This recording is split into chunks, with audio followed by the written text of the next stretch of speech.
আস-সাওমুলি ওয়া আনা আযী বিহি।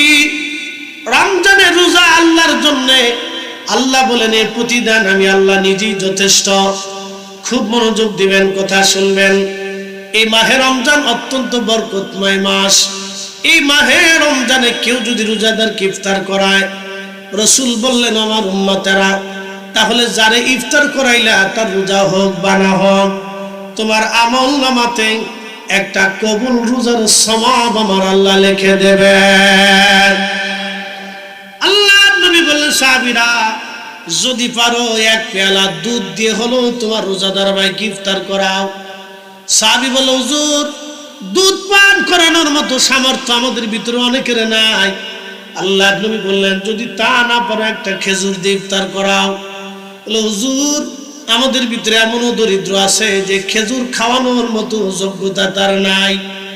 চিন্তা করেন তো কত দরিদ্রতা তাদের মধ্যে ছিল, তারপরেও তারা রাসূলের দরজা ছেড়ে দেন নাই।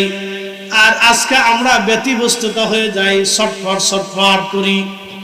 আল্লাহ রাসূল বলেন, উম্মতটি তোমরা শুনিয়া যাও, যদি একটা খেজুর দিয়ে ইফতার করাও।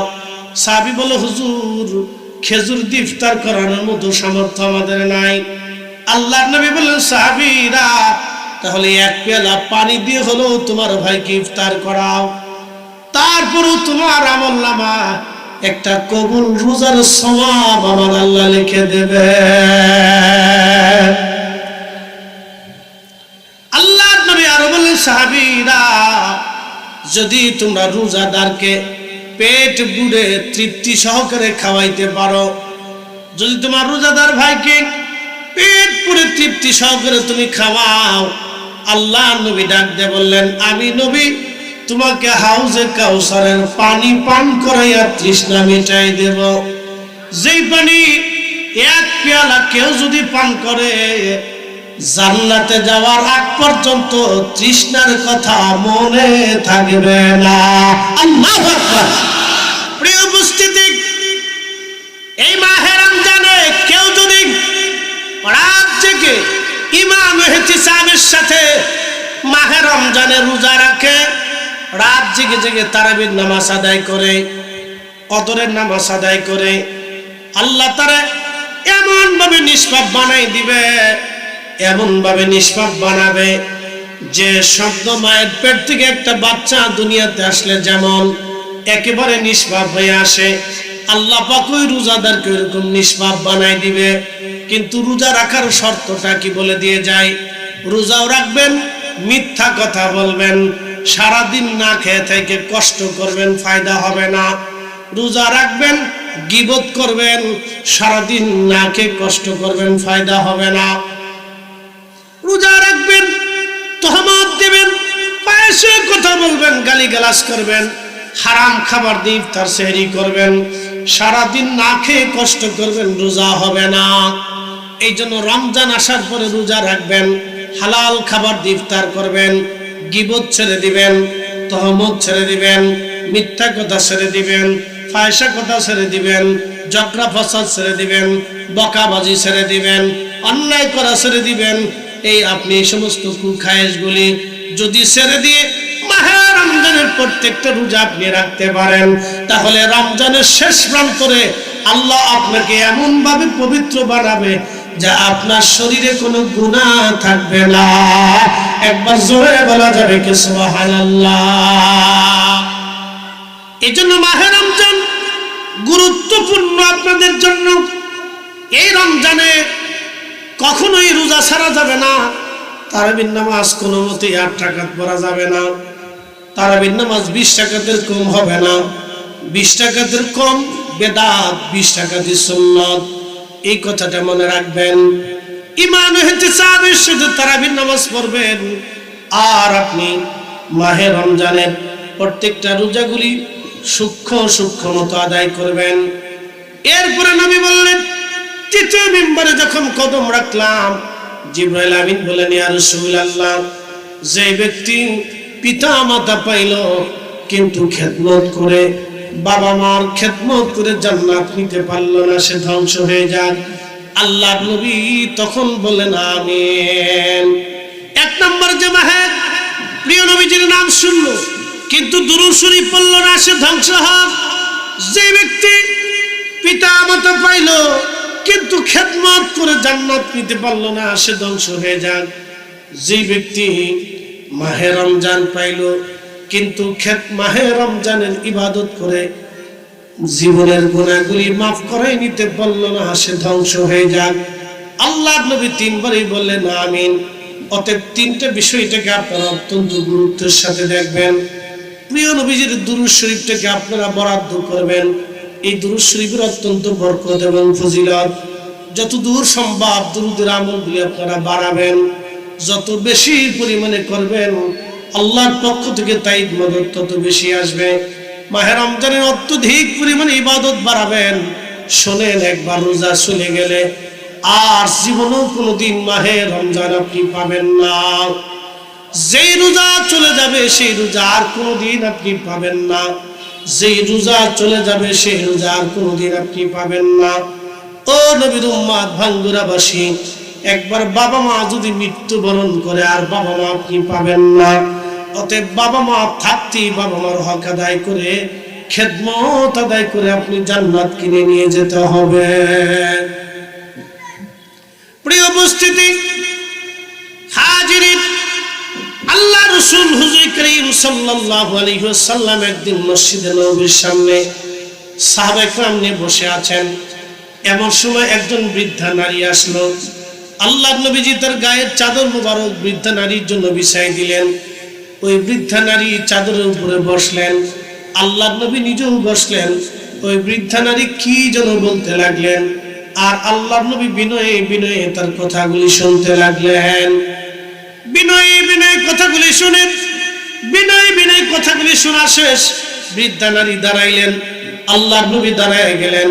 সাহাবীরা বললেন, ইয়া রাসূলুল্লাহ, বিষয়টা বুঝলাম না, আপনি কেন বৃদ্ধা নারী দেখে আপনার চাদর বিছাই দিলেন, আবার আপনি বসলেন?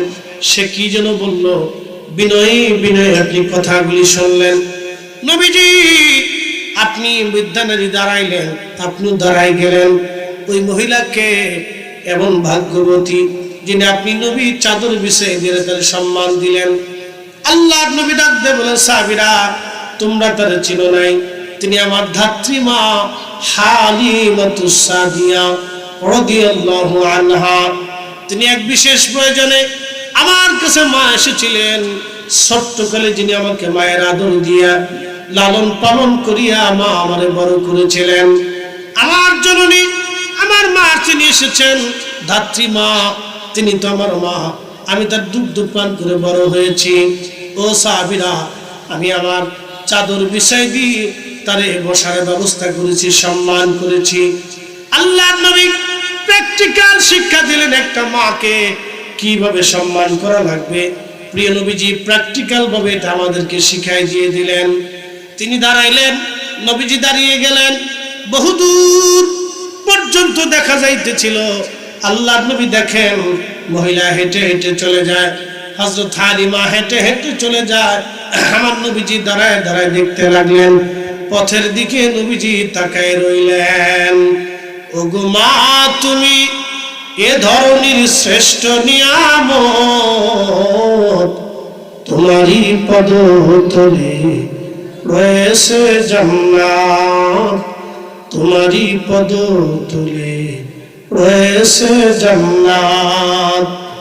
ওগো মা, তুমি এ ধরনের শ্রেষ্ঠ নিয়ামত,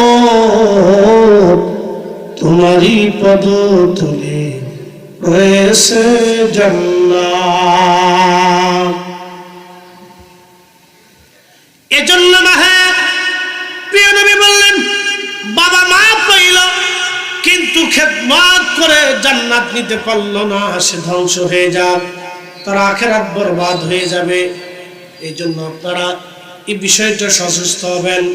বিশ্ববিখ্যাত আল্লাহ ওলি আল্লামা ইমাম আবুল ফারাজ ইবনুল জৌজি, তিনি তার কিতাব উনুল হিকায়াতের মধ্যে লেখেন, বিশ্ববিখ্যাত নবীজির সাহাবী মজলিসের মধ্যে উজ্জ্বল নক্ষত্র, যদিও তিনি রাসূলকে দেখেন নাই দু চোখ দিয়ে, তার নাম হযরত ওয়াইস আল কারনী রাদিয়াল্লাহু আনহু। তিনার জীবনীর মধ্যে আসছে তিনি খেজুরের বিচি টুকাইয়া টুকাইয়া এই বিচিগুলি বিক্রি করে তিনি তার জীবন সংসার চালাইতেন। কিন্তু বিয়ে করেন নাই, ঘরে একটা বৃদ্ধা মা ছিল। আল্লাহর নবী জীবনে কোনোদিন তিনি নবীর দর্শে আসেন নাই, সুযোগ তার হয় নাই। তার প্রধান বাধা ছিল তার ঘরে বৃদ্ধা মা। ওই মাকে তিনি যেখানে যাইতেন পিঠে করে কাঁধে করে ঘুরে নিয়ে বেড়াইতেন। যুবকরা রে, ভালো করে শুনে যান আপনারা, আজকে এই বৃদ্ধ মাকে কাঁধে করে নিয়ে ঘুরে বেড়াইতেন। মরুর পর মরু, প্রান্তরের পর প্রান্তর, মাকে ছাড়া তিনি কোথাও যাইতেন না। নিজে গোসল করাইতেন, চুল আশ্রয় দিতেন, বিছনা বিছাই দিতেন, রান্না করে অন্ধমার মুখের মধ্যে তিনি খাবার পৌঁছাইতেন। তিনি হযরত ওয়াস আল কারনী রাদিয়াল্লাহু আনহু মায়ের অপরিসীম মহব্বতের জন্য, সেবার জন্য, খেদমতের জন্য আমার রাসূল আমার নবীজি তারে বলে দিয়ে গেছেন। সহিহ মুসলিমের কিতাবু ফাযাইল ওয়া সাহাবিন নবী বাবু ফাযাইল ওয়াস আল কারনী রাদিয়াল্লাহু আনহু, এই বাবের ভিতরে হাদিস এসেছে আল্লাহর নবী হযরত ওমরকে বলেন, ওমর, যদি কোনোদিন তুমি আমার ওয়াইসের সাথে সাক্ষাৎ পাও তাহলে তোমার মাগফিরাতের জন্য তার কাছ থেকে দোয়া চেয়ে নিও, আর আমার গুনাহগার উম্মতের জন্য দোয়া করতে বইলো। আমার ওয়াইস আল কারনী দোয়া করতে দেরি হবে, আল্লাহর আসমানে দোয়াগুলি কবুল হতে দেরি হবে না। একবার জোরে বলা যাবে কি সুবহানাল্লাহ? প্রিয় উপস্থিতি, হাজিরিন, খুবই গুরুত্বপূর্ণ কথাগুলি আমি আপনাদের সামনে উপস্থাপন করে, এই জন্য আল্লাহর কোরআন বলে, ইয়া আইয়ুহাল ইনসানু মা গররাকা বিরাব্বিকাল কারীম।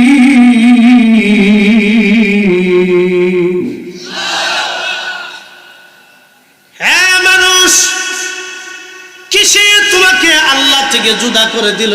কে তোমাকে আল্লাহ থেকে সরাইলো? কে তোমাকে আল্লাহর আইন থেকে জুদা করে দিল বলো? কে তোমাকে কোরআন থেকে জুদা করে দিল? কে তোমাকে আমার রাসূলের জিন্দেগি থেকে জুদা করে দিল? কে তোমাকে হাবিবের সুন্নাহ থেকে তোমাকে জুদা করে দিল বলো? আল্লাযী খালাকাকা ফাসাওয়াকা ফাআদালাক। অথচ আমি তোমাকে সৃষ্টি করেছি, তোমাকে সুবিন্যস্ত করেছি, সুঠাম করেছি। তোমার যেখানে চোখ দেওয়ার দরকার আমি আল্লাহ চোখ দিয়েছি। বলেন তো, পৃথিবীর সমস্ত চক্ষু বিজ্ঞানী যদি এক জায়গা হয় আর গবেষণা করে, আল্লাহর দেওয়া একটা চোখের মধ্যে কি চোখ বানাই দিতে পারবে? পৃথিবীর সমস্ত মেধা যদি এক জায়গা হয়, বলেন তো আল্লাহর দেওয়া একটা আঙ্গুলের মতো আঙ্গুল বানাই দিতে পারবে? কতদিন পর্যন্ত মানুষ সম্পদের মোহে পড়ে আল্লাহ থেকে জুদা হবে? আল্লাহ বলেন, হাত্তা যুরতুমুল মাকাবির, কবর পর্যন্ত, এরপরে যাওয়ার আর কোনো সুযোগ নাই। ভাঙ্গরাবাসী, আমাদেরকে ফিরে যেতে হবে আল্লাহর কোরআনের দিকে, নবীর সুন্নতের দিকে। বলে হুজুর, কারণ কি? আল্লাহ আমাদেরকে মানুষ বানাইলেন, সর্বশ্রেষ্ঠ আল্লাহ পাক আমাদেরকে দিলেন। আল্লাহ আমাদেরকে বললেন, হে মানব, তোমাকে সৃষ্টি করলাম, সুবিন্যস্ত করলাম, সুঠাম করলাম আমি রব। ফি আইয়ি সূরাতিন মা শাআ রাক্কাবাক। আমি রব যেভাবে চেয়েছি তোমাকে সেইভাবে সৌন্দর্য দিলাম। একজনের নাকের সাথে আরেকজনের নাকের কোনো মিল নাই, একজনের চোখের সঙ্গে আরেকজনের চোখের কোনো মিল নাই, একজনের হাতের সঙ্গে আরেকজনের হাতের কোনো মিল নাই, একজনের বডির সঙ্গে আরেকজনের বডির কোনো মিল নাই, একজনের কণ্ঠের সঙ্গে আরেকজনের কণ্ঠের কোনো মিল নাই, একজনের দেহের সঙ্গে আরেকজনের দেহের কোনো মিল নাই। একবার জোরে বলেন, এই মহাবিজ্ঞানীর নাম কি? কোন সন্দেহ? তাহলে সাজদা দিব কারে? জিকির করব কাকে? কার? আইন মানব কার? আল্লাহ। এবার বুঝে যান। তুলিজুল লাইলা ফিন নাহারি ওয়া তুলিজুন নাহারা ফিল লাইল।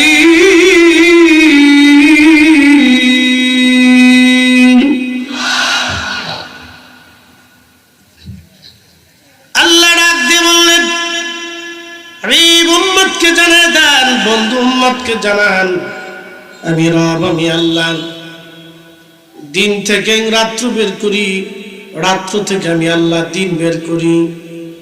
পৃথিবীর সমস্ত শক্তি যদি এক জায়গা হয়, তাহলে একটা মিনিট সূর্যকে আগে উঠাইতে পারবেন না, 1 মিনিট পরেও সূর্য আপনি উঠাইতে পারবেন না। এই সূর্যটা আল্লাহর আইন মানে আশ-শামসু ওয়াল কামারু বিহুসবানিন ওয়ান নাজমু ওয়াশ-শাজারু ইয়াসজুদান।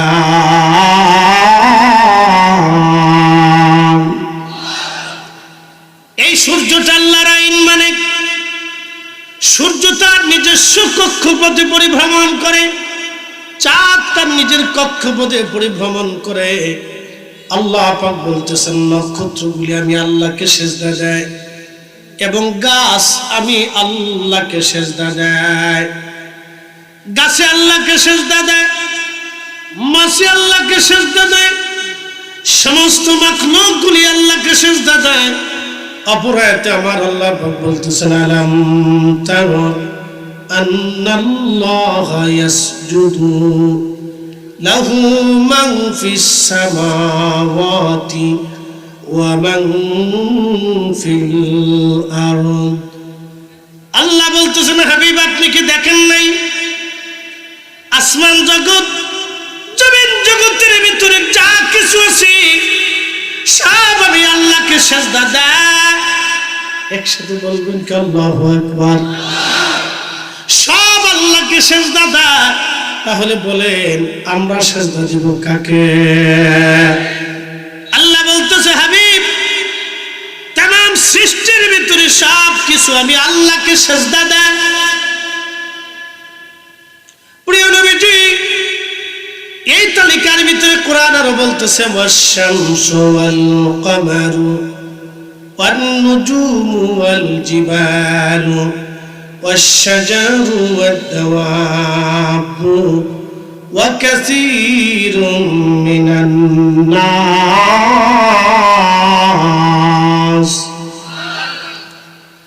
আল্লাহ বলতেছে, হাবিব শুনিয়া যান, সূর্য আমি আল্লাহকে সেজদা দেয়।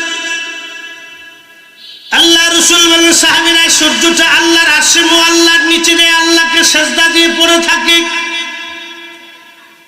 তাসবিহ পড়তে থাকে। সূর্য সেজদার মধ্যে পড়ে তাসবিহ পড়তে থাকে আর বলে, মালিক অনুমতি যদি দেন পৃথিবীবাসীর জন্য আবার আলো নিয়ে ফিরে যাব, অনুমতি যদি না দেন আমি সেজদায় পড়ে থাকব।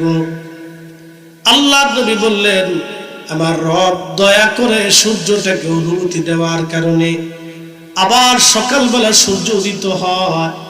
যদি আমার আল্লাহ অনুমতি না দেন, পৃথিবীর এমন কোন শক্তি নাই সূর্যের আলো তোমাদেরকে ফিরাই দিতে পারবে। এই সূর্যটা আল্লাহর কুদরতি কদমে সেজদার মধ্যে পড়ে সূর্য অনুমতি চাইতে থাকে।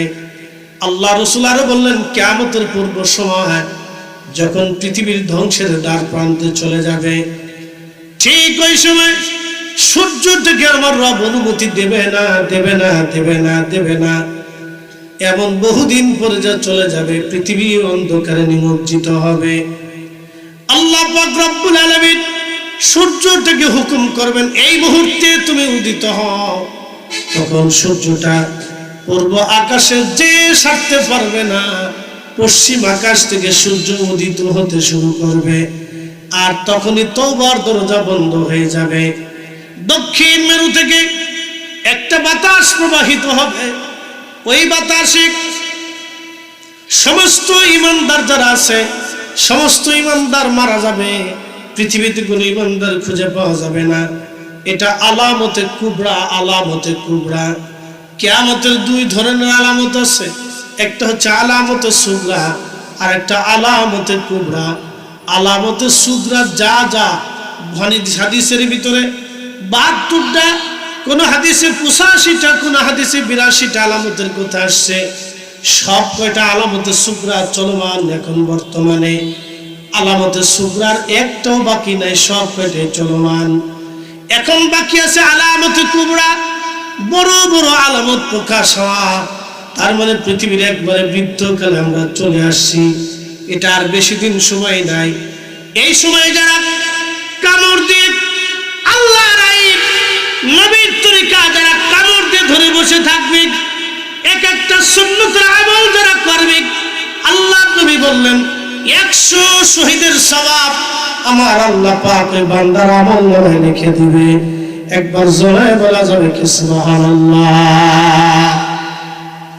সিচুয়েশন যত কঠিন হোক, আমরা যারা মুসলমান আছি আমরা আল্লাহর আইনের বাহিরে যাব না। কথা বলেন ঠিক না বেঠে? হাত উঁচা করে বলেন ঠিক না বেঠি? সিচুয়েশন যাই হোক, আল্লাহর কোরআনের বাহিরে, রাসূলের সুন্নাতের বাহিরে আমরা যাব না, যাব না, যাব না। হাত উঁচা করে বলেন ঠিক না বেঠি? লিল্লাহি তাকবীর। আল কোরআনের আলো,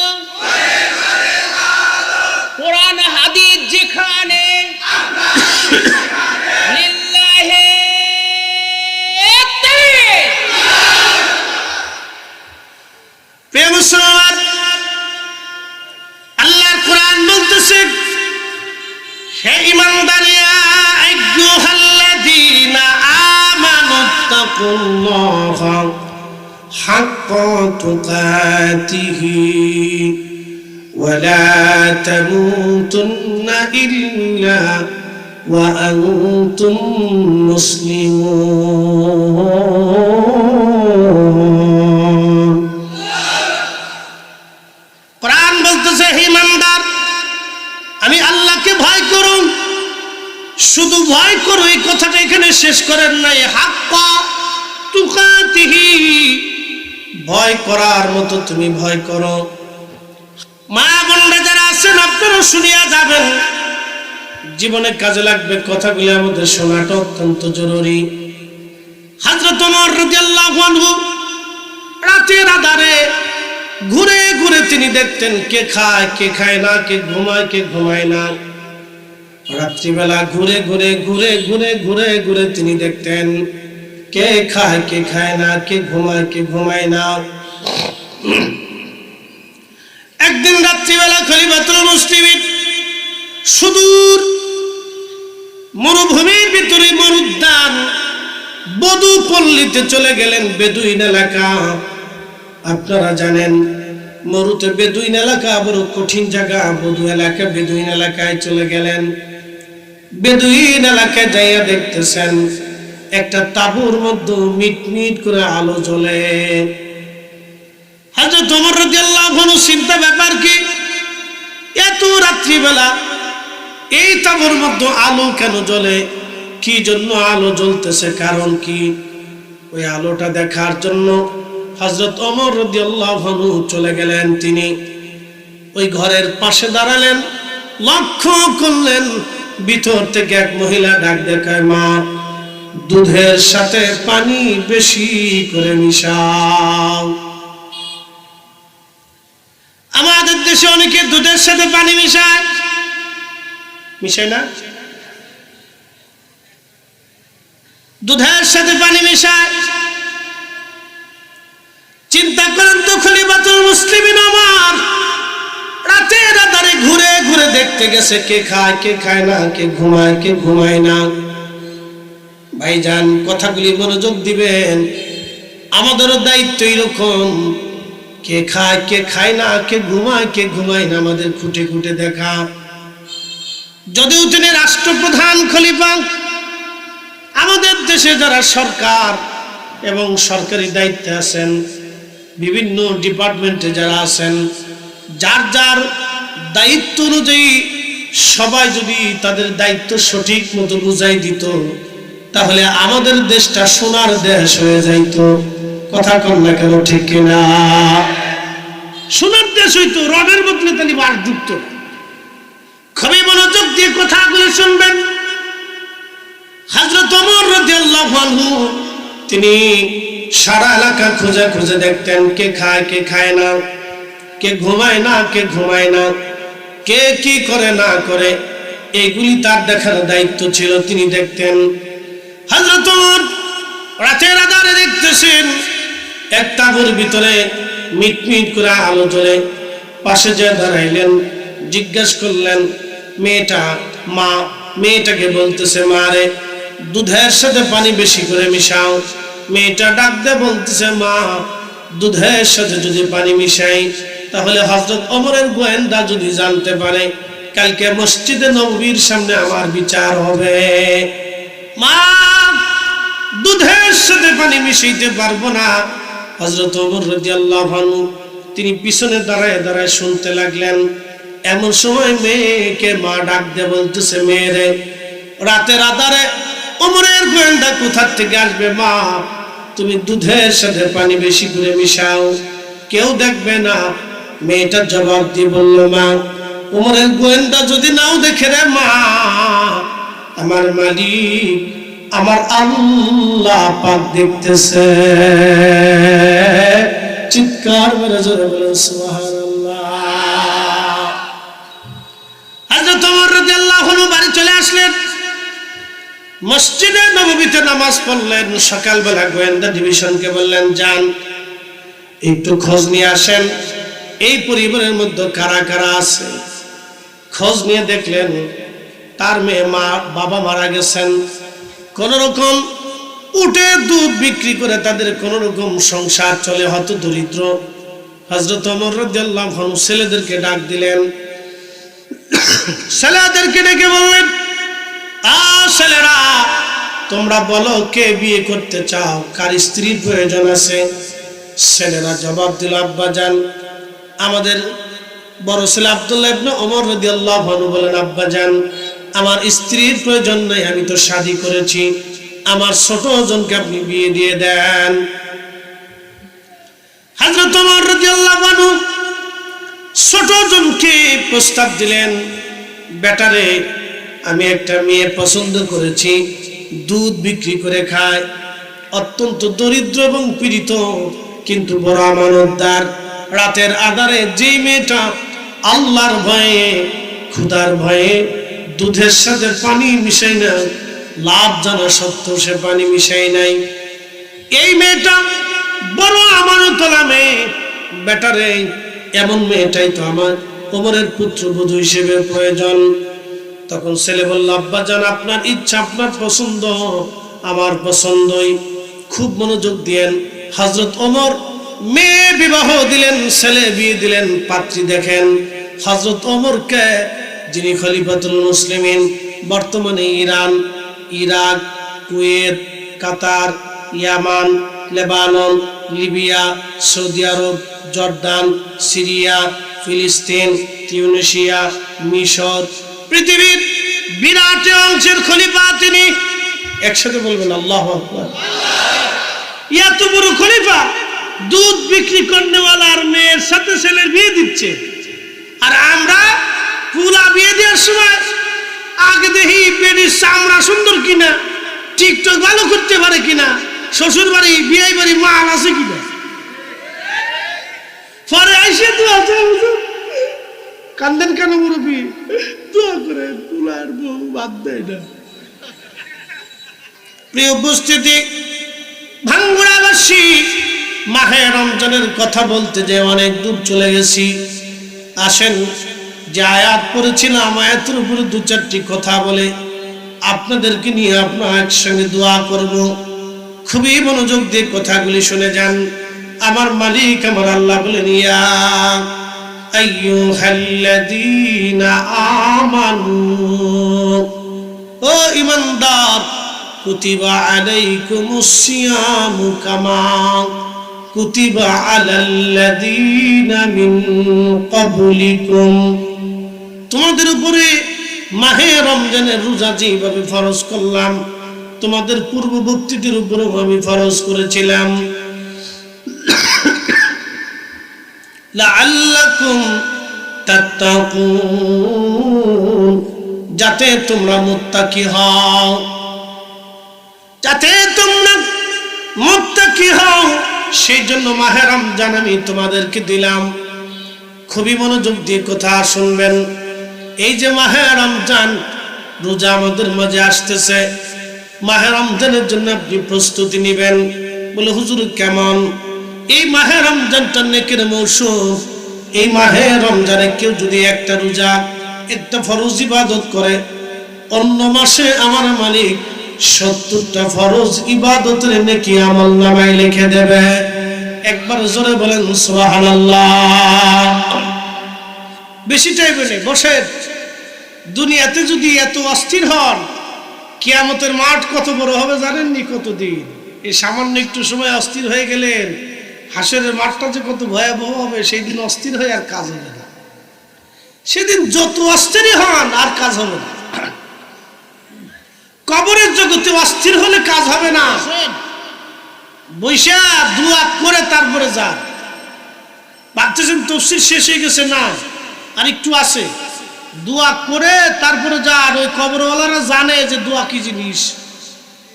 ও কবরওয়ালারা বুঝতেছে যে কবর কত কঠিন জায়গা, কত ভয়াবহ জায়গা, ওটা তারা বুঝতেছে। অতএব তাড়াহুড়া না, ব্যতিব্যস্ততা হয়েন না, পেরেশান হয়েন না। কবরে যারা চলে গেছে তাদের জীবনে আর কোনো ব্যতিব্যস্ততা নাই, তারা নিথর হয়ে চলে গেছে আল্লাহর দরবারে। একবার দম ভরাইলে আর পৃথিবীতে থাকার কোনো সুযোগ নেই। আল্লাহ বলেন ওয়ালা ইউআখিরাল্লাহু নাফসান ইযা জাআ আজালুহা। সময় যদি শেষ হয়ে যায়, এক মুহূর্ত পৃথিবীতে থাকার আর কোনো সুযোগ নাই মুসলমান ভাঙ্গুরাবাসী। এই জন্য মাহে রমজান আসতেছে। এই যে কয়েকদিন আগে মৌলভীবাজারে গেলাম, বরাতের রাত্রিবেলা মাহফিল শেষ করে আসতেছিলাম, দেখি রাস্তার পাশে বিরাট বড় জানাজা। আহা, লোকেরা বলল হুজুর কয়েকদিন আগে তোর বাবা মারা গেছে, আজকে ছেলেটা অ্যাক্সিডেন্টে মারা গেল। অথচ মাহে রমজান আশা ছিল সন্তান নিয়ে করবে, কেবল একটা ছোট্ট ছেলে রেখে ছেলেটা মারা গেল। বন্ধু আমার, অতএব ব্যস্ততা হয় না। পৃথিবী ব্যস্ততা হওয়ার জায়গা না। এখানে মাহফিলে জান্নাতের বাগানে যত ব্যস্ত হবেন তত লস হবে। একটু দোয়া করে যাবেন, দোয়াটা আমাদের অত্যন্ত প্রয়োজন, জরুরি। আল্লাহ নবী বলেন মাহে রমজানে যে একটা ফরজ করলো, অন্য মাসে 70টা ফরজ ইবাদতের সমান সওয়াব। মাহে রমজানে কেউ যদি একটা নফল করে, অন্য মাসে একটা ফরজের সমান সওয়াব। একসাথে জোরে বলবেন কি সুবহানাল্লাহ। মাহে রমজানে কেউ যদি 1 টাকা দান করে, নবীজি বলতেছেন অন্য মাসে আল্লাহ রাব্বুল আলামিন অন্য মাসে 1 টাকা দান করলে 700 গুণ পর্যন্ত বাড়া। কিন্তু মাহে রমজানে 1 টাকা খরচা করলে আল্লাহর পথে আমার মালিক আমার আল্লাহ বলতেছেন অগণিত গুণে কত পরিমাণে দিব আল্লাহ ছাড়া কেউ জানে না। আস-সাওমুলি ওয়া আনা আসিবিহি, রমজানের রোজা আল্লাহর জন্য। আল্লাহ বলেন এই প্রতিদান আমি আল্লাহ নিজেই যথেষ্ট। খুব মনোযোগ দিবেন, কথা শুনবেন। এই মাহে রমজান অত্যন্ত বরকতময় মাস। এই মাহে রমজানে কেউ যদি রোজাদারকে ইফতার করায়, রাসূল বললেন আমার উম্মতেরা, তাহলে যারে ইফতার করাইলা তার রোজা হোক বা না হোক, তোমার আমল নামাতে একটা কবুল রোজার সওয়াব আমার আল্লাহ লিখে দেবেন। আল্লাহ নবী বললেন সাহাবীরা যদি পারো 1 পেয়ালা দুধ দিয়ে হলো তোমার রোজাদার ভাইকে ইফতার করাও। সাহাবী বলল হুজুর দুধ পান করানোর মতো সামর্থ্য আমাদের ভিতরে অনেকের নাই। আল্লাহ নবী বললেন যদি তা না পারো একটা খেজুর দিয়ে ইফতার করাও। বলে হুজুর আমাদের ভিতরে এমনও দরিদ্র আছে যে খেজুর খাওয়ানোর মতো যোগ্যতা তার নাই। চিন্তা করেন তো কত দরিদ্রতা তাদের মধ্যে ছিল, তারপরেও তারা রসুলের দরজা ছেড়ে দেন নাই। আর আজকে আমরা ব্যতিব্যস্ততা হয়ে যাই, ছটফট করি। আল্লাহ রসুল বলেন, উম্মতী তোমরা শুনিয়া যাও, যদি একটা খেজুর দিয়ে ইফতার করাও। সাহাবী বলে, হুজুর খেজুর দিয়ে ইফতার করানোর মতো সামর্থ্য আমাদের নাই। আল্লাহর নবী বললেন, সাহাবীরা তাহলে এক পেয়ালা পানি দিয়ে হলেও তোমার ভাইকে ইফতার করাও, তারপরও তোমার আমলনামা একটা কবুল রোজার সওয়াব আমার আল্লাহ লিখে দেবে। আল্লাহর নবী আরো বললেন, সাহাবীরা যদি তোমরা রোজাদারকে পেট বুড়ে তৃপ্তি সহকারে খাওয়াইতে পারো, যদি তোমার রোজাদার ভাইকে পেট পুরে তৃপ্তি সহকারে তুমি খাওয়াও, আল্লাহ নবী ডাক দিয়ে বললেন, আমি নবী তোমাকে হাউজে কাউসারের পানি পান করাইয়া তৃষ্ণা মিটাই দেব। যেই পানি এক পেয়ালা কেউ যদি পান করে, জান্নাতে যাওয়ার আগ পর্যন্ত তৃষ্ণার কথা মনে থাকবে না। আল্লাহু আকবার। না না, আরো জোরে বলেন আল্লাহু আকবার। তো রোজা আসছে লাআল্লাকুম তাত্তাকুন, মুত্তাকি বানানোর জন্য, আল্লাহ ওয়ালা বানানোর জন্য। নিজে খাবেন আর একজন খাবে না তা হবে না, নিজে ভালো ইফতার করবেন আর একজন করবে না তা হবে না। শুনে রাখবেন, নিজেরা ইফতার করবেন। ধনী যারা আছেন, পয়সা করি যাদের আছে, এই আপনার আশেপাশে গ্রামের ভিতরে দরিদ্র যদি থাকে, কিছু বাবা আছে কিছু মা আছে একেবারে দরিদ্র, ভালো কিছু ইফতার করতে তাদের মন চায়, পয়সার অভাবে পারে না। এমনও ফ্যামিলি আছে যাদের রূপার উপার্জন খুবই কষ্টে, মধ্যবিত্ত, ছেলে হয়তো সামান্য পরিমাণে চাকরি করে, এই হয়তো মাসে 10,000 8,000 টাকা রুজি করে, কিন্তু ভালো কিছু বাজার সদাই তার সম্ভব হয় না। এরকম ব্যক্তি দেখে, মুরব্বী দেখে ঘরে গোপনে যে কিছু রোজার প্যাকেজ করে, ইফতারি কিছু প্যাকেজ করে বাড়িতে পৌঁছাই দিয়ে আসবেন, খুশি হবে, দোয়া করবে। নিজে খাবেন আর একজন খাবে না তা হবে না, এরকম পৌঁছাই দিয়ে আসবেন। যথাসম্ভব মসজিদের ভিতরে ইফতারির ব্যবস্থা করলে করতে পারেন। সমাজে অনেক জায়গা করে, এই সিস্টেমটা আছে। অনেক জায়গা আবার খাওয়া দাওয়া নিয়ে ঝগড়া ফাসাদ করে বন্ধ করে দেয়। আমাদের দেশে অনেকে তো আবার দেখেন যে খাওয়া দাওয়া নিয়ে কিলিকিলি মারামারি ফাঁসরাফাসরি করে, যেন অনেক মাহফিলগুলিতে তাবারক বন্ধ হয়ে গেছে, কিলিকিলি মারামারি গুতাগুতি লাফালাফি করে। তো এই বদ অভ্যাস আছে। তো যদি এই ধরনের অসুবিধা হয়, তো ঘরে ঘরে এরকম যারা দরিদ্র আছে, ইফতারির প্যাকেজগুলি আপনারা দিয়ে আসবেন। খুশি মনে খুশি হবে। কিছু খেজুর কিনে দিলে দিতে পারেন, ভালো কিছু একটা প্যাকেজ করে সুন্দর করে মুরব্বীর হাতে, মায়ের হাতে দিয়ে আসবেন।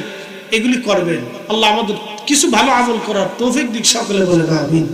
এই দুনিয়াতে থাকার মতো সুযোগ নেই, থাকার সুযোগ নেই। আমরা সবাই চলে যাব, সম্পদ জমি জমা টাকা পয়সা রেখে চলে যাব, থাকার সুযোগ নেই। এগুলি করবেন। প্রিয় উপস্থিতি, এই মাহে রমজানে কেউ যদি রাত জেগে ইমাম ইহতিসামের সাথে মাহে রমজানে রোজা রাখে, রাত জেগে জেগে তারাবির নামাজ আদায় করে, কদরের নামাজ আদায় করে, আল্লাহ তারা এমন ভাবে নিষ্পাপ বানাই দিবে, এমন ভাবে নিষ্পাপ বানাবে যে শব্দ মায়ের পেট থেকে একটা বাচ্চা দুনিয়াতে আসলে যেমন একেবারে নিষ্পাপ হয়ে আসে, আল্লাহ পাক ওই রোজাদারকে এরকম নিষ্পাপ বানাই দিবে। কিন্তু রোজা রাখার শর্তটা কি বলে দিয়ে যায়, রোজাও রাখবেন, মিথ্যা কথা বলবেন, সারাদিন না খেয়ে থেকে কষ্ট করবেন, ফায়দা হবে না। রোজা রাখবেন, গীবত করবেন, সারাদিন না খেয়ে কষ্ট করবেন, ফায়দা হবে না। রোজা রাখবেন, তহমত দিবেন, পায়েসে কথা বলবেন, গালিগালাজ করবেন, হারাম খাবার দিয়ে ইফতার সেহরি করবেন, সারাদিন না খেয়ে কষ্ট করবেন, রোজা হবে না। এই জন্য রমজান আসার পরে রোজা রাখবেন, হালাল খাবার দিয়ে ইফতার করবেন, গীবত ছেড়ে দিবেন, তহমত ছেড়ে দিবেন, মিথ্যা কথা ছেড়ে দিবেন, ফায়সা কথা ছেড়ে দিবেন, ঝগড়া ফাসাদ ছেড়ে দিবেন, বকাবাজি ছেড়ে দিবেন, অন্যায় করা ছেড়ে দিবেন। এই আপনি এই সমস্ত কুখায়েশগুলি যদি ছেড়ে দিয়ে মাহে রমজানের প্রত্যেকটা রোজা আপনি রাখতে পারেন, তাহলে রমজানের শেষ প্রান্তরে আল্লাহ আপনাকে এমন ভাবে পবিত্র বানাবে যে আপনার শরীরে কোনো গুনাহ থাকবে না। একবার জোরে বলা যাবে কি সুবহানাল্লাহ।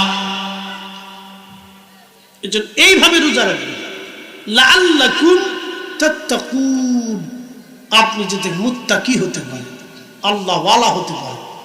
এই জন্য এই রোজাগুলি আপনাকে সচেষ্ট হতে হবে। এই জন্য এই মাহফিল শুধু কোনো বিনোদন না, এখান থেকে কিছু শিখে যাওয়ার জায়গা। তা আমি আপনাদেরকে কিছু বিষয়ের উপরে আজকে চিন্তা চেতনা দিয়ে গেলাম, থিম দিয়ে গেলাম। শোনেন, আমরা মানুষ, পশু বা পাখি না। আল্লাহ আমাদেরকে শ্রেষ্ঠত্ব দিয়েছেন। লাকাদ খালাকনাল ইনসানা ফি আহসানি তাকবীর, সৌন্দর্য দিয়েছেন, আকল দিয়েছেন, জ্ঞান গরিমা দিয়েছেন। আল্লাহ আমাদেরকে এগুলি দিয়ে বিচার ফয়সালা করবে। আমরা আল্লাহর কাছে আবার ফিরে চলে যাব। তো কি নিয়ে যাব? আমাদের কাজ কি? আল্লাহ আমাদেরকে জিজ্ঞাসা করবে। আহসানু আমালা, কে ভালো কাজ করছি না, আল্লাহ সেটা দেখবে। এই জন্য কিছু ভালো কাজ আমাদেরকে নিয়ে যেতে হবে। এই তাফসীর মাহফিল থেকে আমরা আজকে কিছু শিক্ষা নিয়ে গেলাম, মাহে রমজানের কিছু কথা শুনে গেলাম। এবং আরেকটা কথা আপনাদেরকে শেষ বলে দিয়ে যাই, আমরা অনেক সময় প্রতিবেশীরা ঝগড়া ফাসাদ করি, দাঙ্গা হাঙ্গামা করি। এই আমার দিকে তাকান, প্রতিবেশীরা আমরা অনেক সময় ঝগড়া করি। এই ঝগড়া ফাসাদ করবে না। আল্লাহ রাসূল বলছেন, তোমরা তোমাদের প্রতিবেশীদেরকে এই তরকারির ঝোল তোমরা বাড়ায় দাও, তোমার প্রতিবেশীদেরকে তোমার তরকারির সাথে, খাবারের সাথে সংযুক্ত করায় না। এই জন্য আপনারা এই প্রতিবেশীদের সাথে উত্তম ব্যবহার, সুন্দর আচরণ এগুলি করবেন। আমার অনেক মা বোনেরা এগুলি বুঝে না। আমাদের দেশে কিছু কুটনা বেটি আছে, পান খায় আর খালি গ্রাম ধরে ঘুরে বেড়ায়। এই বাড়ির দোষ ওই বাড়ি, ওই বাড়ির দোষ ওই বাড়ি, এই বেটির দোষ ওই বেটির কাছে, শাশুড়ির দোষ বোর কাছে, বোর দোষ শাশুড়ির কাছে, বলে বইলা ঝগড়া ফাসাদ বাড়ায়। এগুলো হলো চগলখড়ি। এই সমস্ত মানুষের জন্য কবরের কঠিন জটিল আযাব হবে, ভয়াবহ আযাব হবে। এই জন্য এইগুলি আমরা না করি। সমাজে ভাই ভাই মিলেমিশে থাকবো, কেউ কারো ক্ষতি না করি, নিজেরা মেশিং করে সমাজবদ্ধভাবে আমরা একজনের দুঃখে সুখে আরেকজন দুঃখী সুখী থাকবো। আল্লাহ আমাদের প্রত্যেকের তৌফিক দান করুন। সকলে বলেন আমিন। দোয়া না করে না যাই, দোয়া করে তারপরে যাবো। বসেন, দোয়ার গুরুত্ব অপরিসীম। আল্লাহ কোরআনে বলছেন, ও আমার বান্দা, উদউনি আস্তাজিব লাকুম, আমার কাছে চাও আমি তোমাকে দেব। মান লাম ইয়াসামিল্লাহ ওয়ারগাব ইলাইহি, যে আল্লাহর কাছে চাই না, আল্লাহ তার উপরে নাখোশ থাকে, বেজার হয়ে যায়। আপনি মার কাছে যাবেন, মা বেজার হবে। বাবার কাছে যাবেন, বাবা বেজার হবে। ঘন ঘন চাইলে মা হয়তো লাঠি দিয়ে পিটুনি দিবে বা ধমক দিবে। কিন্তু আমার মালিকের কাছে চাইলে আমার রব, আমার আল্লাহ বেজার হয় না, আরো খুশি হয়ে যায়। সুবহানাল্লাহ কইলেন না? তাহলে সেই আল্লাহর কাছে আমাদেরকে বেশি বেশি চাইতে হবে, ঘন ঘন চাইতে হবে, অত্যধিক পরিমাণে চাইতে হবে। আল্লাহ তৌফিক দিক, আমিন। তাহলে একসাথে বলেন আল্লাহু আকবার, আরো জোরে। তাহলে আর 15 মিনিট, বেশি না, 15 মিনিট কথা বাড়াবো, মনোযোগ দিয়ে। না আধা ঘন্টা না, 15 মিনিট দোয়া খায়ের করতে করতে যাইব না। এই ঘটনা হয়েছে কি শোনেন, সারা রাত্র করলে মজা লাগবে। কিন্তু আমি এই সব কথাকে একবারে মুষ্টিমের ভিতরে মূল কথাগুলি আপনাদের সামনে উপস্থাপন করছি। তারপরেও যেহেতু আপনারা আবদার করছেন 15 মিনিট যাক, যদি সুযোগ হয় তাহলে আর একটু বাড়াবো। একটা হাদিস আপনাদের সামনে উপস্থাপন করি। আল্লাহ রাসূল পবিত্র মসজিদে মিম্বরে কদম রাখছেন। জিবরাইল বলেন, রাসূল করিম বলেন আমিন। দ্বিতীয়বার কদম রাখছে, আবার বলেন আমিন। তৃতীয়বার কদম রাখার পরে প্রিয় নবী বলেন আমিন।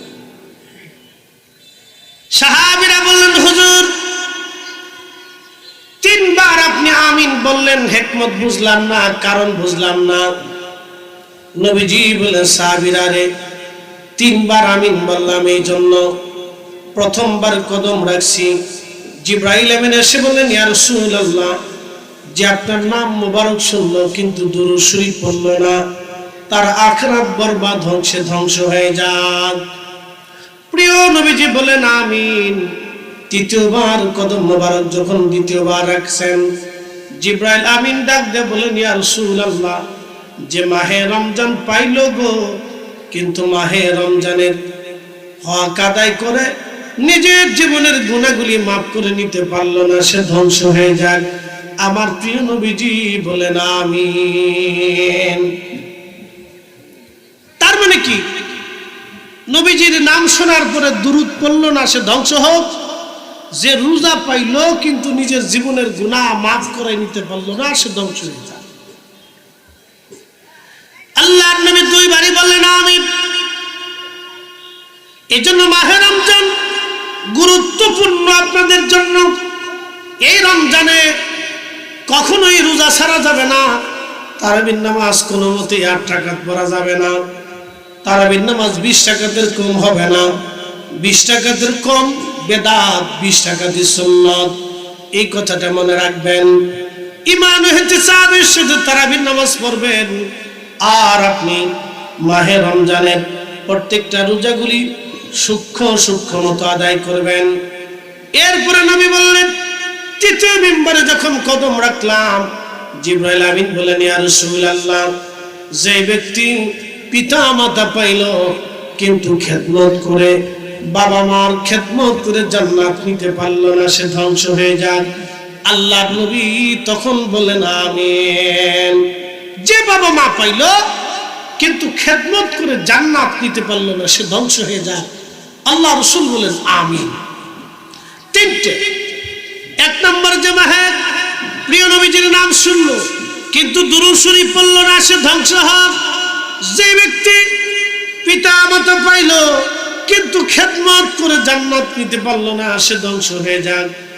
যে ব্যক্তি মাহে রমজান পাইল কিন্তু মাহে রমজানের ইবাদত করে জীবনের গুনাহগুলি মাফ করে নিতে পারলো না, সে ধ্বংস হয়ে যাক। আল্লাহর নবী 3 বারই বললেন আমিন। অতএব 3টে বিষয়টাকে আপনারা অত্যন্ত গুরুত্বের সাথে দেখবেন। প্রিয় নবীজির দুরূদ শরীফটাকে আপনারা বরাদ্দ করবেন। এই দুরূদ শরীফের অত্যন্ত বরকত এবং ফজিলত। যত দূর সম্ভব দুরূদের আমলগুলি আপনারা বাড়াবেন। যত বেশি পরিমাণে করবেন, আল্লাহর পক্ষ থেকে তাইদ মদদ তত বেশি আসবে। মাহে রমজানের অত্যধিক পরিমাণে ইবাদত বাড়াবেন। শোনেন, একবার রোজা চলে গেলে আর জীবনেও কোনোদিন মাহে রমজান আপনি পাবেন না। যেই রোজা চলে যাবে সেই রোজা আর কোনোদিন আপনি পাবেন না। যেই রোজা চলে যাবে সেই রোজা আর কোনোদিন আপনি পাবেন না। ও নবীর উম্মত ভাঙ্গুরাবাসী, একবার বাবা মা যদি মৃত্যুবরণ করে আর বাবা মা আপনি পাবেন না। অতএব বাবা মা থাকতেই বাবা মার হক আদায় করে, খেদমত আদায় করে আপনি জান্নাত কিনে নিয়ে যেতে হবে।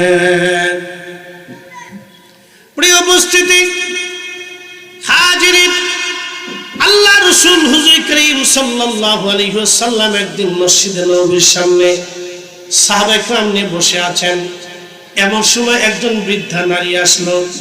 আল্লাহর নবীজি তার গায়ের চাদর মুবারক বৃদ্ধা নারীর জন্য বিছাই দিলেন। ওই বৃদ্ধা নারী চাদরের উপরে বসলেন।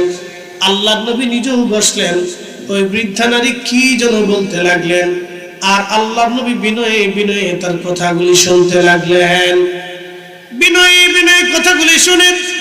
বিনয়ে বিনয়ে কথাগুলি শোনা শেষ, বৃদ্ধা নারী দাঁড়াইলেন। আল্লাহর নবী দাঁড়ায় গেলেন। সাহাবীরা বলেন, ইয়া রাসূলুল্লাহ, বিষয়টা বুঝলাম না, আপনি কেন বৃদ্ধা নারী দেখে আপনার চাদর বিছাই দিলেন, আবার আপনি বসলেন? সে কি যেন বলল, বিনয়ে বিনয়ে আপনি কথাগুলি শুনলেন।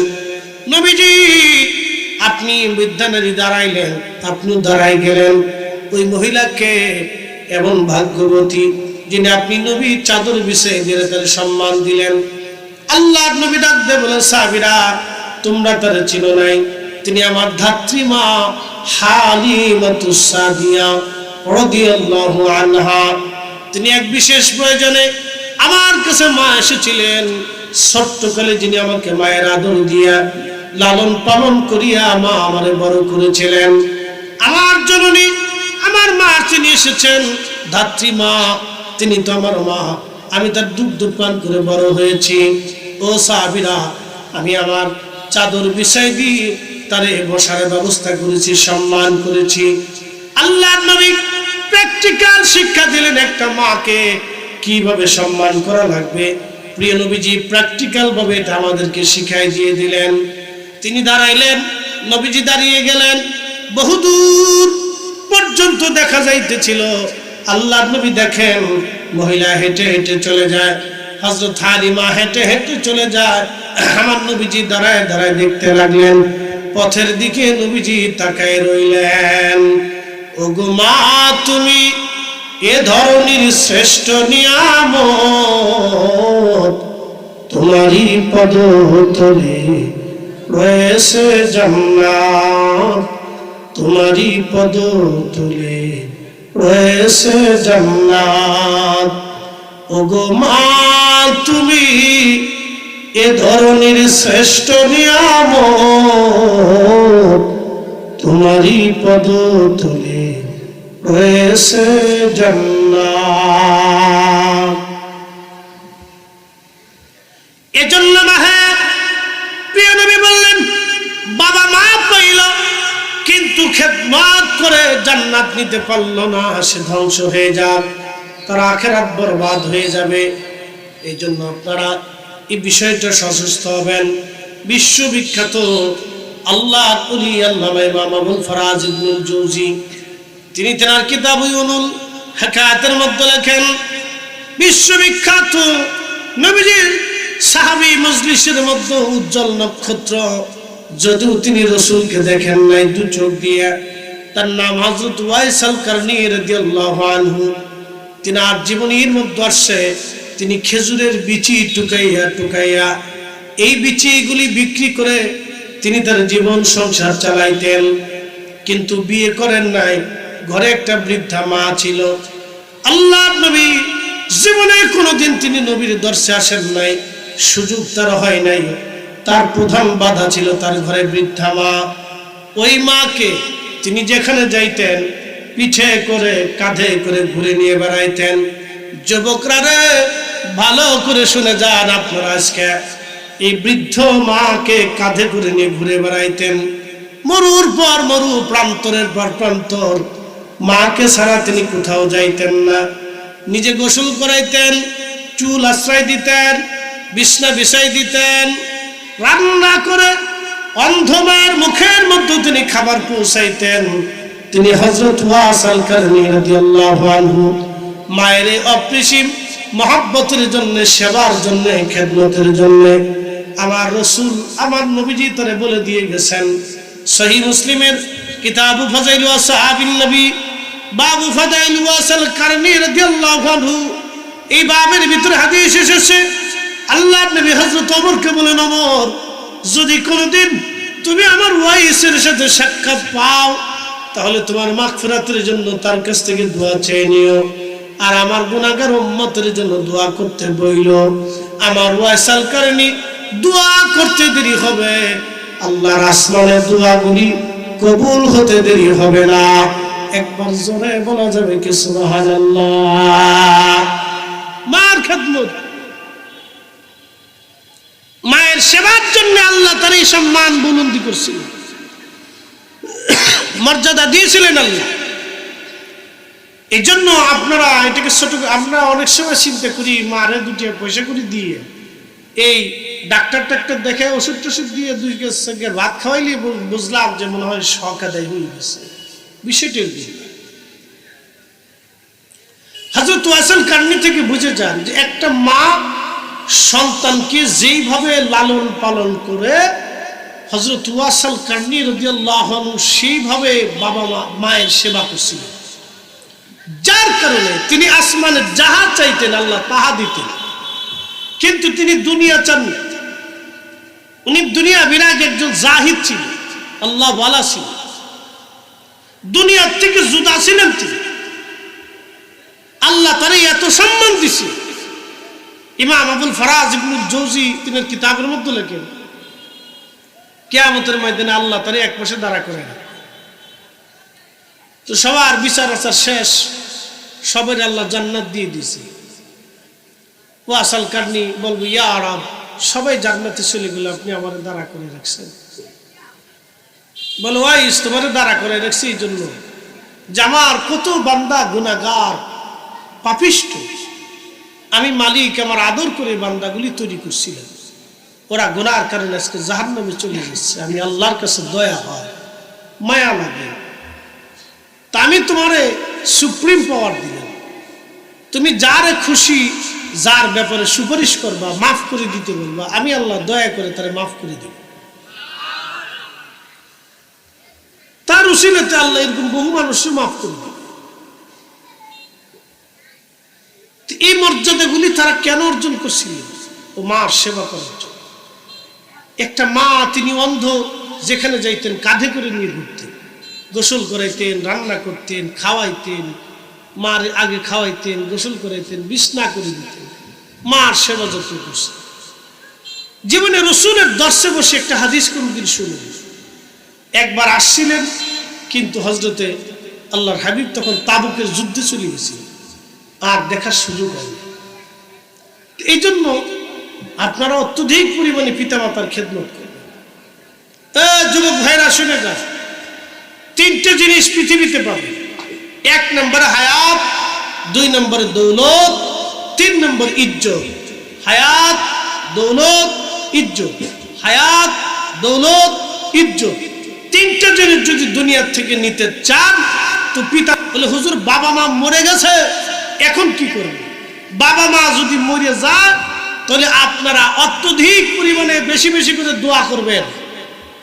দোয়া বন্ধ করবেন না, নফল পড়ে দোয়া করবেন, কোরআন খতম করে দোয়া করবেন, দুরূদ শরীফ পড়ে দোয়া করবেন, দান সদকা দিয়ে দোয়া করবেন, কবরের পাশে দাঁড়ায় দোয়া করবেন।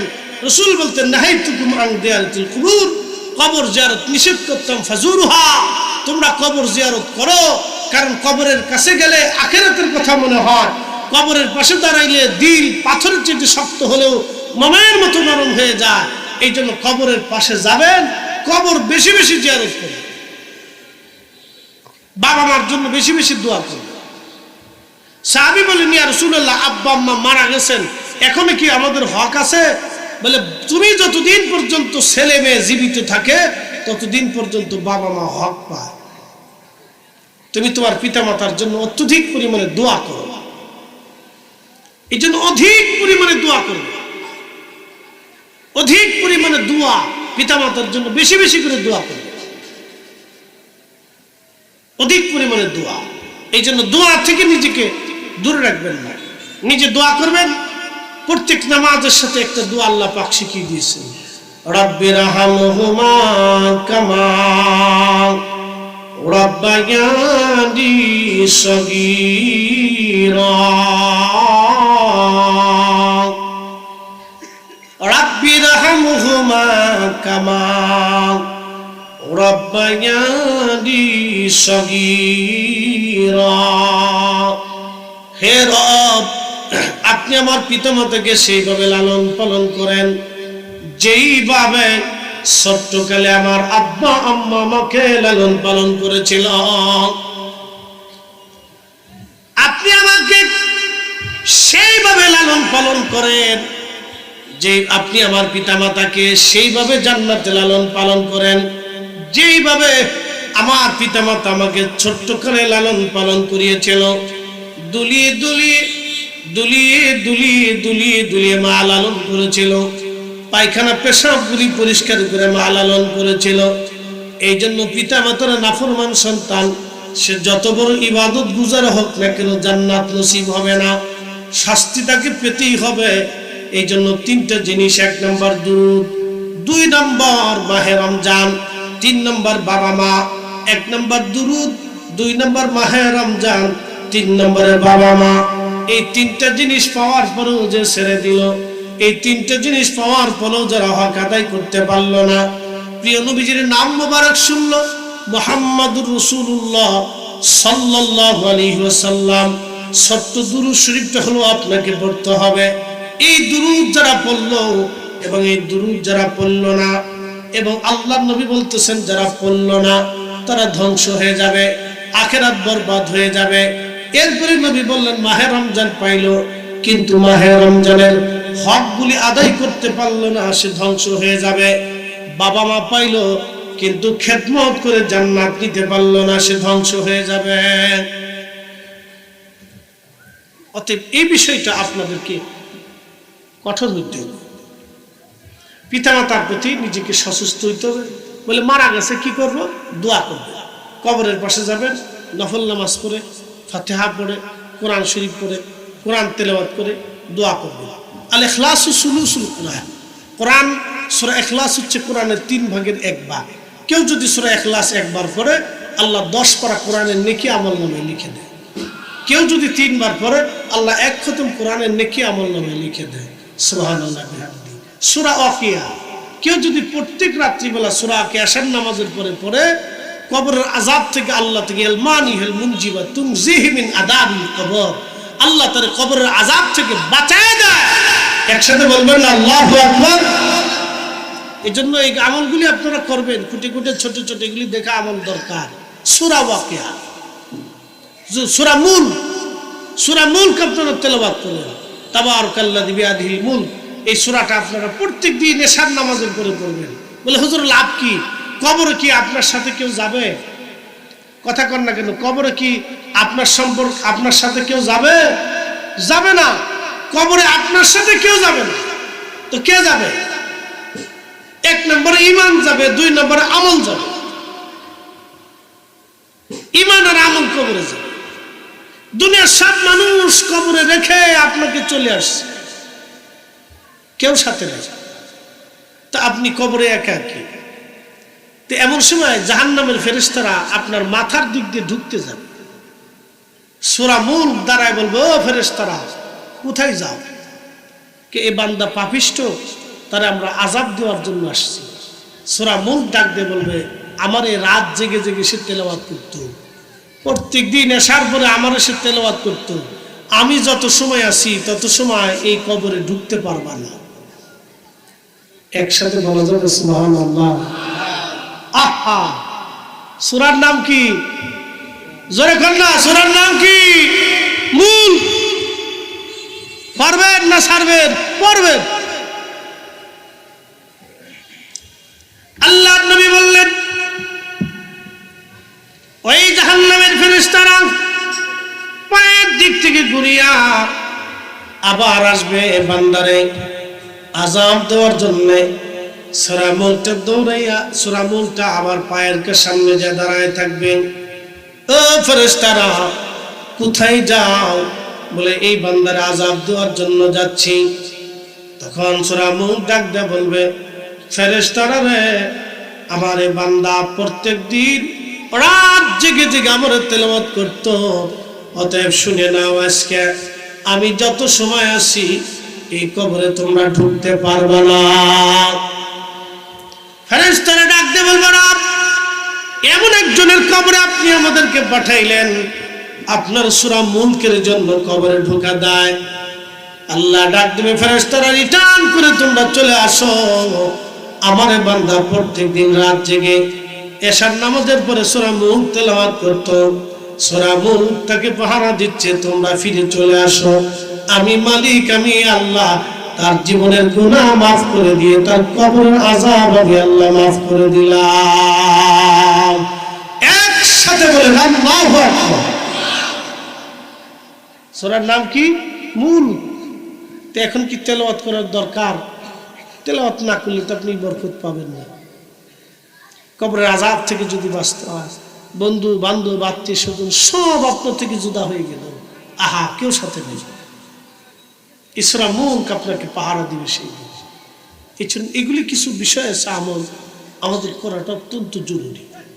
তবে একটা কথা মনে রাখবেন, সব সময়ের জন্য হালাল খাবারটা ইবাদত কবুলিয়তের প্রথম শর্ত। কোন খাবার? হালাল খাবার। হালাল খাবার না হইলে ইবাদত কবুলিয়তের যোগ্যতা রাখে না। হালাল খাবার, এই হালাল খাদ্য না হইলে ইবাদত কবুল হবে না। হালাল খাবার। এই জন্য আগের যুগের মানুষ কৃষি ক্ষেত খামার করে খাইতো, মাঠে ঘাটে যাহা আসতো এটা দিয়ে রুটি রুজি চলত, যার কারণে তাদের খাবারের ভিতরে কোনো ভেজাল ছিল না, পরিচ্ছন্ন খাবার ছিল। যতটুকু ইবাদত করছে আল্লাহর কাছে কবুল হয়েছে। এখন আমরা ইবাদত করি, দোয়া করি, কিন্তু মঞ্জুর হয় না। বলে হুজুর দোয়া করি কবুল হয় না, কারণটা কি? আমাদের গুনার জন্য, অপরাধের জন্য আমাদের দোয়া কবুল হয় না। আমাদের অপরাধের জন্য দোয়া কবুল হয় না। একটা ঘটনা না বললেই নয়। আমরা যে বিষয়ে আলোচনা দিচ্ছেন এটা ফার্স্টে দেওয়া উচিত ছিল। এই বিষয়টা এখন শেষ না, এখন ওয়াজের শেষ ইতির সময়। একটা ঘটনা বলে শেষ করবো, এই বিষয়ের উপরে আর আজকে আলোচনা করব না। যে বিষয়টা, এই বিষয়টা এখন আর সুযোগ নাই। তারপরেও এই বিষয়টা হলো অত্যন্ত এশকের বিষয়।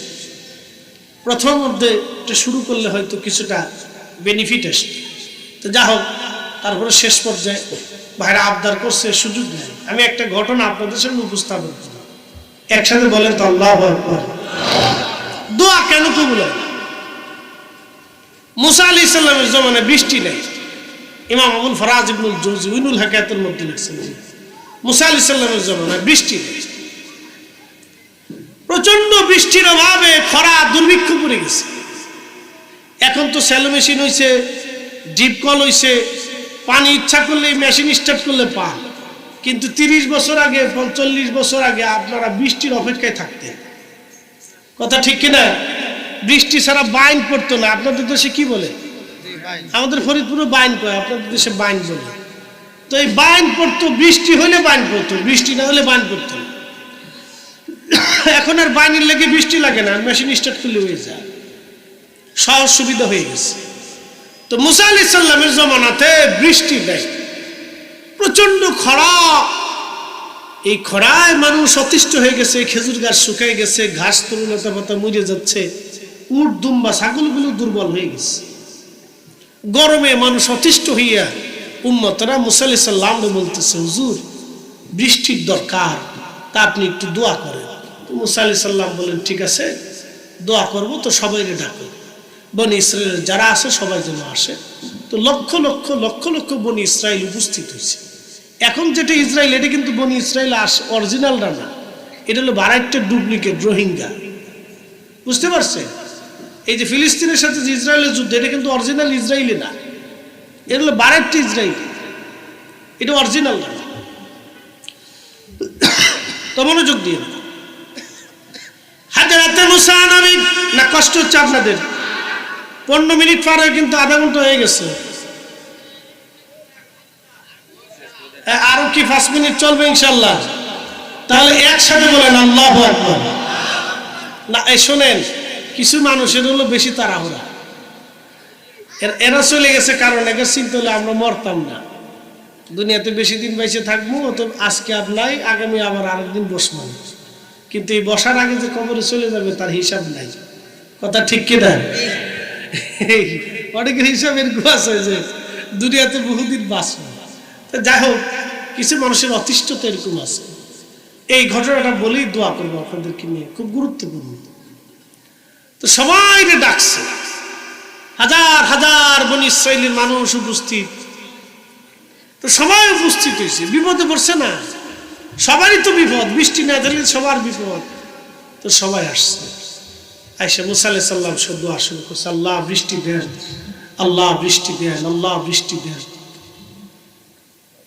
বৃষ্টি তো হইলই না, আকাশের 2-1 টুকরা মেঘ যা আছে তাও পরিষ্কার হইয়া আরো গরম পড়া শুরু হয়েছে। মানে ইসরায়েল বলল, হুজুর বৃষ্টি তো হলোই না, আরো প্রচন্ড মেঘ, আকাশ পরিষ্কার হইয়া একেবারে আরো গরম পড়া শুরু হয়ে গেল। গো নবী, কি করব আমরা? হযরত মুসা আলাইহিস সালাম বললেন, তাহলে এক কাজ করো, তোমাদের মধ্যে যারা গুনাহ করছো তারা চলে যাও, যারা গুনাহ করো নাই তারা বসে থাকো। হযরত মুসা নবী ডেকে বলছে, উম্মতেরা রে, জীবনে গুনাহ যার আছে চলে যাও, বাকিরা তোমরা বসে থাকো। মুসা আলাইহিস সালাম দেখলেন উম্মতের 90% চলে গেছে, মাত্র 10% আছে। ওই 10% নিয়ে দোয়া শুরু করলেন, আল্লাহ বৃষ্টি দেন। কিন্তু বৃষ্টি হয় না, আরো গরম পড়া শুরু হয়েছে। উম্মত বলে, হুজুর বৃষ্টি তো হলোই না, আরো বেশি গরম পড়া শুরু হয়েছে। মুসা নবী ডাক দিয়ে বললেন, তোমাদের মধ্যে জীবনে একটা গুনাহ যে করছো সে চলে যাও, আর একটা গুনাহ যে করো নাই সে বসে থাকো। সব চলে গেছে। এখন যদি বলা হয় যে যার গুনাহ আছে সে মাহফিলতে চলে যায়, তো বক্তা সাহেবেরও ধার সুযোগ নেই।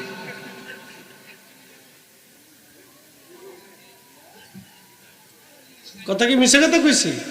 আমাদেরটা বাদ দিয়ে তো লাভ নাই, নিষ্পাপ না। বক্তারাও থাকার সুযোগ নেই, খালি শিয়ার আর মাইক করে থাকবে। মাইক এলা যে আমার মাইক আছে বিদে বলে দিয়েছি, তাহলে আমিও থাকতাম না, ও পড়বে বিপদে। তো সব চলে গেছে। অ্যাটেনশন, এখানে একটা ইম্পর্টেন্ট কথা আছে। সব চলে গেছে, কিন্তু সারা বিরাট বড় প্রান্তরের ভিতরে এক কোণে এক অন্ধ বসে গেছে। আল্লাহু আকবার। না হয় না, আরো জোরে, আরো জোরে, আরো জোরে। আল্লাহ কি চেহারা দিয়ে বিচার করে? অন্ধ বসে গেছে। মুসা আলাইহিস সালাম কে অন্ধা, তুই শুনিস না? একটা গুনাহ হলেও চলে যেতে বলছি, তুই বসে নিছুক। অন্ধ ডাক দেখে, নবী গো, আমার জীবনে মনে পড়ে না আমি কখনো গুনাহ করছি, তবে জীবনে একটা ভুল করছি।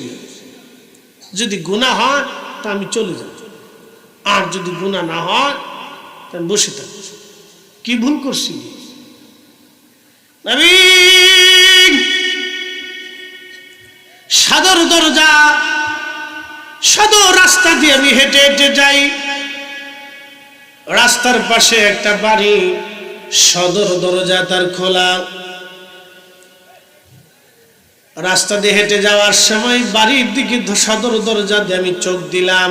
অন্দরমহলে এক বেগানা নারীর প্রতি আমার চোখ পড়ে গেল। চোখ যখন বেগানা নারীর উপরে পড়ল, নবী মুসা গো, আমি আমার চোখটাকে ঘুরাইয়া আমি আমার চোখরে বললাম, চোখ, আজকে তুই আমার এই বেগানা নারীর দিকে ঘুরাই নিয়ে চলে গেলি, তোরে আর আস্ত রাখবো না। নবী মুসা গো, যা আপনি আমার অন্ধ দেখতেছেন, আমি অন্ধ ছিলাম না। আমি আমার চোখরে শাস্তি দেওয়ার জন্য আমি আমার চোখগুলি নষ্ট করে ফেলে দিয়েছি, অন্ধ হয়ে গেছি। নবী গো, যদি গুনাহ হয় আমি চলে যাব, আর যদি গুনাহ না হয় আমি বসে থাকবো।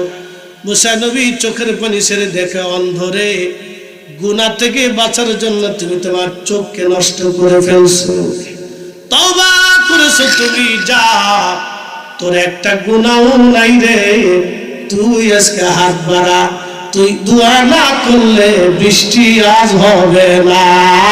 চিৎকার করে জোরে বলেন আল্লাহু আকবার। আল্লাহু আকবার বলবো? আল্লাহু আকবার ওয়ালিল্লাহিল হামদু। বিসমিল্লাহির রাহমানির রাহিম।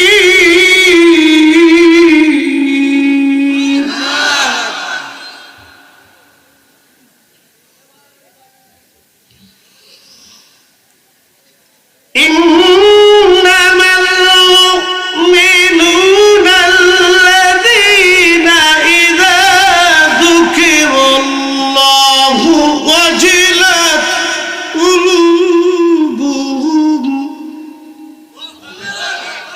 মুমিন তো তারাই আল্লাহর স্মরণ অন্তরে আসার সঙ্গে সঙ্গে আল্লাহর ভয়ে অন্তরটা থরথর করে কাঁপতে থাকে। ওই অন্ধা বেগানা নারীর দিকে তাকাইয়া ঘুরাইয়া চোখরে বলল, চোখরে, তোরে আর আজকে আস্ত রাখবো না, তুই আজকে আমার বেগানা নারীর দিকে ঘুরাইলি। এই বলিয়া চোখ নষ্ট করে ফেলল। হযরত ইমাম আবুল ফারাজ জৌজি লিখতেছেন, অন্ধ হাত বাড়াইছে। হাত বাড়ানোর পরে আমার মালিক আল্লাহর আকাশে মেঘ জমে গেল, অঝোর দ্বারা বৃষ্টি পড়া শুরু হয়ে গেল। এর অর্থ হচ্ছে সোনা দানা টাকা পয়সা, চেহারা সুন্দর, বিরাট সুন্দর কণ্ঠ, অনেক বড় এলেন, অনেক বড় শিক্ষা, ডাক্তার, প্রিন্সিপাল সাহেব, আবার চ্যান্সেলর, এই আপনার কি বলবো উপাধ্যক্ষ, অধ্যক্ষ, এই আপনার ধনী দরিদ্র চেয়ারম্যান, মেম্বার, এই বক্তা, এইগুলি দিয়ে আল্লাহর দরবারে ফয়সালা হবে না। আল্লাহর কোরআন বলতেছে ইন্না আকরামাকুম ইনদাল্লাহি আতকাকুম, যার অন্তরে আল্লাহর ভয় বেশি, আমার মালিকের দরবারে তার দাম বেশি। যার অন্তরে আল্লাহর ভয় বেশি, আমার মালিকের দরবারে তার দাম বেশি। ও দিন মজুর হতে পারে, রিক্সাওয়ালাও হতে পারে, অটোওয়ালাও হতে পারে, সাধারণ শ্রমিক হতে পারে, ভিখারি হতে পারে, অথবা একজন সাধারণ দরিদ্র মিসকিন হতে পারে। যার অন্তরে আল্লাহর ভয় বেশি, তার দাম আল্লাহর দরবারে বেশি, তার দাম আল্লাহর দরবারে বেশি। তেলের গাড়ি তেলে চলে, হাওয়ার গাড়ি হাওয়ায় উড়ে, বিনা তেলে চালায় গাড়ি নবী সুলাইমান। আমরা সেই মুসলমান, আমরা সেই মুসলমান,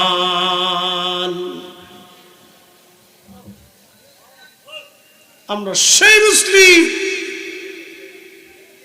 আমরা অস্তিত্ব হারাইছি। তাহলে আল্লাহর দরবারে দাম কার? যার অন্তরে তাকওয়া বেশি। ও কালা না ল্যাংড়া না কানা, ও আল্লাহ এগুলি দেবে, কিচ্ছু দেবে। অন্তরে যার তাকওয়া বেশি, তার দাম বেশি। সে কত বড় শিক্ষিত না অশিক্ষিত, আল্লাহর কাছে এগুলি কোনো বৈষম্য নেই। একবারে লেখাপড়া নাই, কিন্তু অন্তরে আল্লাহর ভয় আছে, অন্তরে আল্লাহর ভয় আছে। এক টাকাও হারাম খাবে না, একটা মানুষের ক্ষতি করবে না, এক টাকাও সে ডাইন বাম করবে না, লক্ষ টাকা পড়ে থাকলেও ধরে না। ফ্রেশ, অন্তরে তাকওয়া বেশি, আল্লাহর দরবারে তার দাম বেশি। আগের যুগের কিছু এরকম মানুষ ছিল। আমার এক চাচা, আমি ছোটকাল থেকে মসজিদে আজান দিতাম, ছোটকাল থেকে মাদ্রাসায় পড়ি, মসজিদের খুব খাদেম ছিলাম, মসজিদের বারান্দা ছাড়তাম না, এই মসজিদ পরিষ্কার থেকে শুরু করি সবই করতাম। তো চাচার নাম ছিল ইয়াসিন মোল্লা, খুব আবেদ লোক ছিল। আজান দিতেন, জীবনে বিনিময়ে কোনোদিন তারা আজান দিয়ে কেউ পয়সা দিতে পারে না। এত বছর আজান দিছে, কেউ যদি কিছু দিতে চাইতো তা নিত না। আমি আল্লাহর জন্য আজান দিই, আখিরাতের জন্য। সুবহানাল্লাহ কইলেন না? তো আমি মাঝে মধ্যে, উনি তো ঘড়ি টড়ি বুঝতো না আগের মানুষ, তা আমি ওই আজানের 5-7 মিনিট 10 মিনিট আগে যাই মসজিদে বসে থাকতাম। তো অনেক সময় উনি ওই বাহিরে আশেপাশে আজান দিলে ওই আজান শুনে উনি দৌড়ে আসতো, বুঝতো না, সহজ সরল মানুষ। তা আমিও আবার 2-4-5 মিনিট ওই অপেক্ষা করতাম যে চাচা আসতেছে, আজান দিয়ে ফেললে মন খারাপ করবে। তো আমি বারান্দায় চাইয়ে থাকতাম যে দেখি কোথায়, দেখতাম যে মাঠ থেকে দৌড়ে আসতেছে। আবার ডাক দেখে তো বাবা দাঁড়া দাঁড়া, আমি এসে গেছি, আজান দিচ্ছি, আমি আজান দিব। কি চিন্তা করেন আল্লাহ! আমি তো কষ্ট দিতাম না, মুরব্বী মানুষ, আমি ইচ্ছা করলে কিন্তু আজান দিয়ে ফেলতে পারতাম, কিন্তু আমি দাঁড়ায় থাকতাম। আমি জানি যে আসতেছে, যদি আজান দেই তাহলে বলে কষ্ট পাবে না, বুড়া মানুষ। তা আমার দেখে কোথায় দাঁড়া বাবা, আমি আসতেছি, আমি এসে আজান দিতেছি। আইসে তো অজু ছাড়া আজান দিত না। হ্যাঁ, মারহাবা কইলেন না? অজু ছাড়া জীবনে আজান দেয় না। আমরা কত মুয়াজ্জিন অজু ছাড়া আজান মেরে দেয়, পরে অজু করে। আমি জীবনে তারা দেখিনি অজু ছাড়া। আইসে যত কষ্ট গায়ে অজু করতো, তারপরে এসে আজান দিত, ওই অবস্থায় ভিজে ভিজে আজান দিত। দুঃখের কথা তো কই লাভ নাই। মানে একটা হাসা গল্প, রাজবাড়ি গেছিলাম বহুদিন আগে ওয়াজ করেছিলাম, তো মসজিদের মাহফিল কালেকশন করা লাগবে। তো না মাইক ঠিক আছে, এই মসজিদের মাহফিল, তো মাহফিল শেষ, তো এক লোক দাঁড়ায় হুজুর একটা মাসালা কর। কি মাসালা? আমগো মুয়াজ্জিন খেতার ভিতরে শুয়ে শুয়ে ফজরের আজান দিছে, আজান কি হইব নাকি হইব না? মুয়াজ্জিনও বেচারা পাশে বসা, ওকে কি ব্যাপার হুজুর করছেন কি? হুজুর কি করবো কর? এই মুসল্লিকে জিজ্ঞেস করেন, একজনও ফজর ওয়াক্তে নামাজ আসে না। আমি হাসতে হাসতে পারছি না, একজনও ফজর ওয়াক্তে নামাজ আসে না, জিজ্ঞেস করেন। তো এই 10 দিন চোরের একদিনকে রাস্তা, ওই দিন ওই চাষা ওই কাঁপতে কাঁপতে কম্বল মুড়া দিয়ে ফজর ওয়াক্তে যায়, দেখে যে আজান হয় কিন্তু হুজুর নাই। পরে ভালো করে চাই দিয়েছে, খেয়াল কম্বলের নিচে লেপের নিচে হুইয়েই মারতেছে। আর আবার হুজুর আজান হইব নি? নামাজের কাজা পড়ছি, জীবনে আজানের কাজা তো পড়িনি। পড়াশোনা করে এই কাজ আর করি না, এটা অন্যায়, ঠিক না। এরকম আছে, দুষ্ট লোক আছে। এই জন্য এগুলি আজান অজু ছাড়া বরকত শূন্য হয়। এরপরে মাহফিল ওয়াজ নসিহত, এই আমরা অজু ছাড়া আসলে একটু বরকত শূন্য হয়, শ্রোতাদের অন্তরে তাসির পড়ে না, ঝামেলা আছে। এই জন্য অজুটা অনেক বড় দামি ইবাদত। এই সবসময় অজু রাখবেন, অজু ছাড়া থাকবেন। অজু চলে গেলে আবার উজু করবেন, উজু গেলে আবার উজু করবেন। তাহলে আল্লাহর দরবারে দাম কি? চেহারা, স্বাস্থ্য, টাকা পয়সা, অর্থ, বিত্ত, ক্ষমতা, শিক্ষা দীক্ষা, এগুলি কোনো কিছু আল্লাহর দরবারে দাম নেই। আল্লাহর দরবারে দাম হচ্ছে তাকওয়া, আল্লাহর ভয়। কথা কন না, ঠিক কি না? আল্লাহর দরবারে দাম কি? তাকওয়া, আল্লাহর ভয়। আল্লাহর ভয় যার বেশি, আল্লাহর দরবারে তার দাম বেশি। যার ভয় নাই তার দাম নেই। এই জন্য আপনাদেরকে তাকওয়াবান হতে হবে। আর মাহে রমজান আসছে লাআল্লাকুম তাত্তাকুন, আপনাদেরকে তাকওয়াবান বানানোর জন্য। এই জন্য রোজা আসতেছে, আপনারা মানসিকভাবে তৈরি হন এবং কখনোই রোজা ছাড়বেন না, কষ্ট যতই হোক রোজা রাখার চেষ্টা করবেন। অভুক্ত, অসুস্থ, দারিদ্রপীড়িত মানুষ থাকলে খাদ্য খাবার খাওয়াবেন, ইফতার করাবেন। আল্লাহ তৌফিক দিক।